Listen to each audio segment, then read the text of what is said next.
My name is Helen Ramirez-Odell, and I have the privilege of interviewing Mary Jane Vogt, who was a very hard worker for the passage of the Equal Rights Amendment in Illinois. We are at the ERA reunion at the University of Illinois right now. So, Mary Jane, let me start by asking you, what was your life like before you got involved in the ERA and the women's movement? I was married, too young, had 6 children, was divorced, and making my way in the world as a single woman, a college student, when I got involved. I'm from an Irish, German, and Dutch background.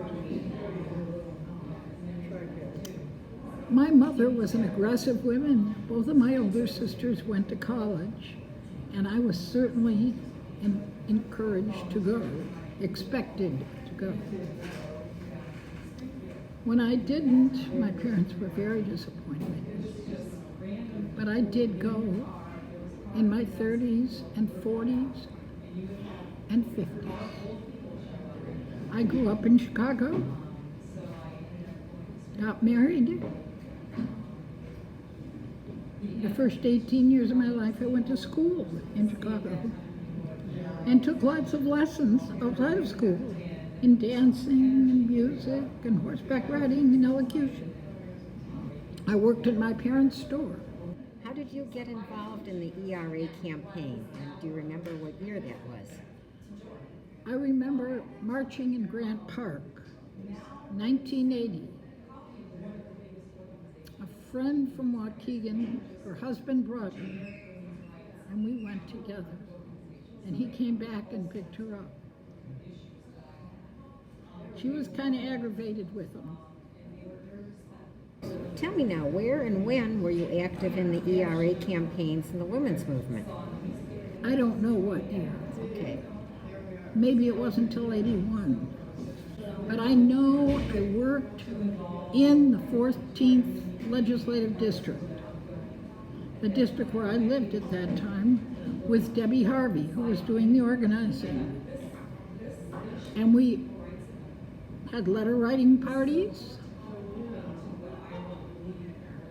I'm sure I must have gone to Springfield at least once with her. Sue Purrington taught us how to speak to a legislator, what to do and what not to do. For instance, never get in an argument with the legislator. That you might lose them on ERA, but gain them the next time around on another vote important to women. When the House was redistricted, or we went from 3 to 1 legislator in the district, I then organized the 15th House District by myself. And I remember in March of 82, we met, a small group of us, 8 of us, met with Representative Lorino in his office in Chicago on a cold and snowy night. As I was getting ready to go, the phone rang and rang and rang with people saying, "I'm sorry I can't come, I'm sorry I can't come." And I kept saying, "I'll pick you up, I'll pick you up." And I picked everyone up except one person. She managed to get there by herself. That's the lady doing the interviewing. Her name is Helen Ramirez-Odell. I remember that Representative Lorino called me a girl, and I told him I hadn't been a girl in 40 years. And I remember that he told us he had promised his mother before she died that he would not vote for the Equal Rights Amendment. He was willing to listen to what we had to say politely, but he made it clear that he had promised his mother before she died that he would never vote for equal rights for women. I went to Springfield. I took women to Springfield to meet with him. One of the memorable times was someone I did not know was in a big shouting match with him outside the door of the house. And I was just most uncomfortable because Sue Purrington had told us never to get into any kind of a loud disagreement with the legislator. But just then, I looked up at the balcony, up, and there were Sister Catherine Krippner and Sister Rosemary Meyer coming down the stairs in the balcony.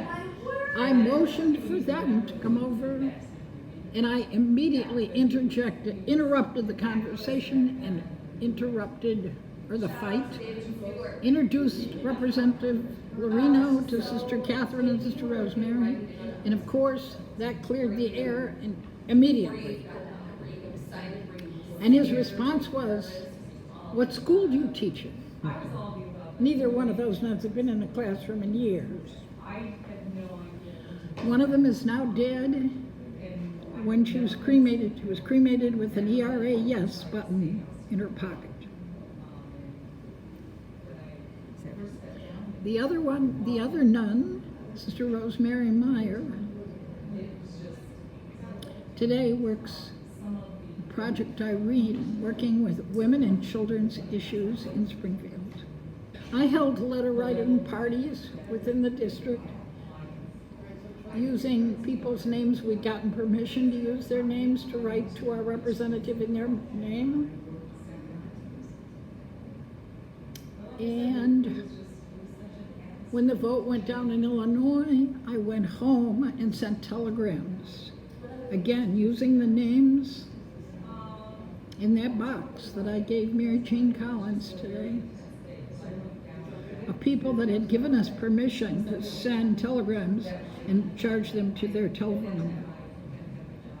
They were sent to North Carolina because that was the next state. There were 2 more states that had, and North Carolina was next. I remember doing that. In addition to now, I belong to Catholic Women for Reproductive Rights, Chicago Catholic Women, and Cook County Democratic Women. Are those organizations active working to pass ERA?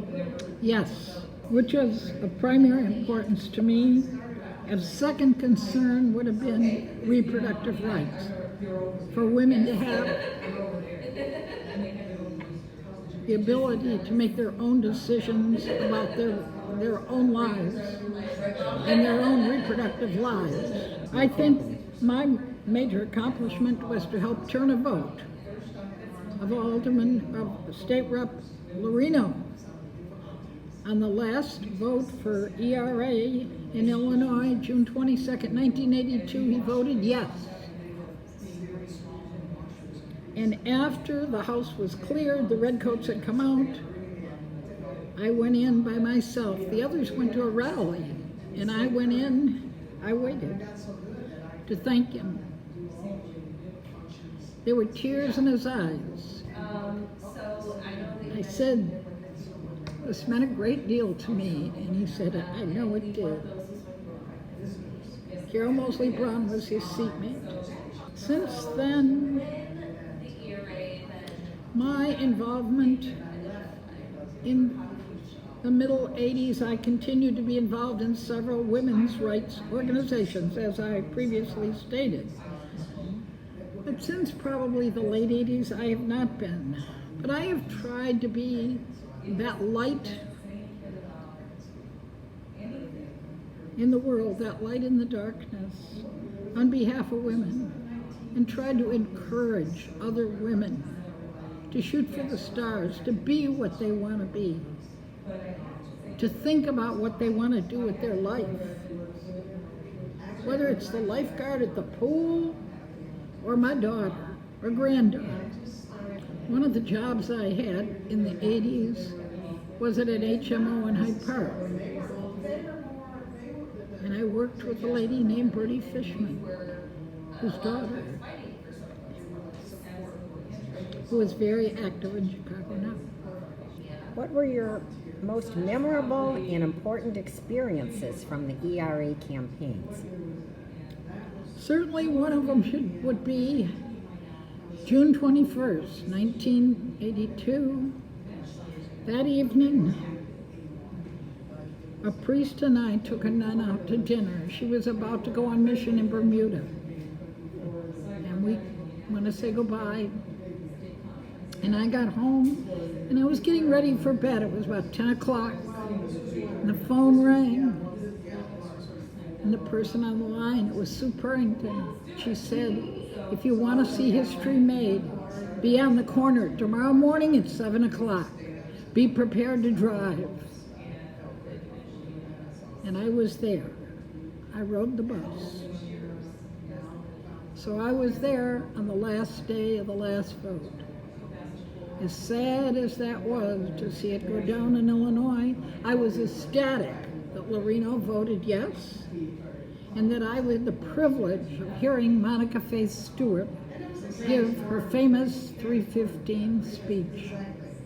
Encouraged me to go on and go to school, to go back to school again, and get a degree in something I really wanted to do, which was work in my church. I did so, and I've done so. I'm not saying without some bumps in the road, but for the most part, happily. As like many, I guess I've become pickier and pickier about who my boss is going to be. If I'm not working with someone that's pretty compatible and will let me walk and talk on my own, and respect and recognize my talent and my education in one area. What about politically? Have you stayed active politically? No, other than to work as a judge on election day. No, and I quit that when Trump got elected. I just couldn't take it anymore. My heart just almost died that day. I do talk to people. I talk to young people, the lifeguards at the pool especially, about the importance of voting. Talk to lots of people about the importance of voting. Oh, I worked for Aaron Jaffe in 1982 and recruited 63 people to work on his campaign. He said he won because of me. He told the Chicago Tribune he won because of me and the people I recruited to get out and work for him. In 1983, I worked for Paul Simon, and I recruited 57 people to work on his campaign, including a nun who picketed, who leafleted in front of the polling place of the church she worked at on election day. I also did campaign at the Skokie Swift with Paul Simon and his wife Jeannie and Charlotte Jaffe. I had a coffee at my home at which Jeannie Simon came. 1984, I worked on Aaron Jaffe's campaign, this time as a paid person. I was volunteer coordinator. Only the ones previously stated: Cook County Democratic Women, Chicago Catholic Women, which was the Feminist Catholic women's group, Catholic Women for Reproductive Rights. A little earlier, you were mentioning that poster you brought, End the Subjugation of Women. You got that through an activist friend. And you have some great stories to tell. I brought 4 signs that hang on my living room walls to this conference to share with others. One is Monica Faith Stewart's speech given on the last day of the last vote, June 22nd, 1982, the famous 3:15 speech. It was put on a poster with her face superimposed on it, and I had it framed, and it hangs in my living room. I brought that. I brought the flyer for the last march in Springfield. I had it framed, it hangs on my living room wall. I brought Margaret's sign. Margaret Shogun Arena was a woman I recruited to work on ERA in the 15th House District. The last march in Springfield for ERA. And she carried the sign her husband had made for her as a replica of the one her grandmother carried in Fowler, Kansas. Her grandmother carried the sign and chained herself to the courthouse, saying she would not go home to cook dinner until the grandfather said, he would vote for the person that supported women's rights. And I helped Margaret get up on the Capitol steps with her small sign. Frail, elderly Margaret, thin as a rail, stood next to all these young 20-year-old women carrying huge now banners. At the estate sale after Margaret died, I asked about the sign, and her daughter said, "We knew you'd want that." So I took it home, and it hangs on my living room wall also, along with the counted cross-stitch of Jill Ruckenhoff's speech at a conference that I bought from someone in Quad Cities now. Mary Jane, are there any other stories you'd like to share with us? One would be picketing in front of Joe Scheidler's office with a group of women, and I was carrying this large sign or banner that said Catholic Women for Reproductive Rights. And his wife, Ann, came over, just almost foaming at the mouth, wanting to know if the cardinal knew that I was there and by whose authority I carried that sign. She was clearly very upset. I feel supported by a fair number of priests I've worked with in church. I'm 54 years a church musician in the Catholic Church. I just don't bring up reproductive rights.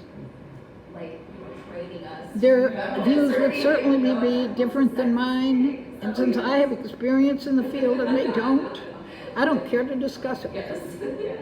They're entitled to follow the party line. I did for a number of years. But as I got older and had more life experience, I have felt differently since. I believe strongly that women should have control over their own bodies and whether they have children or don't have children. So our life I don't think experiences. God gave all women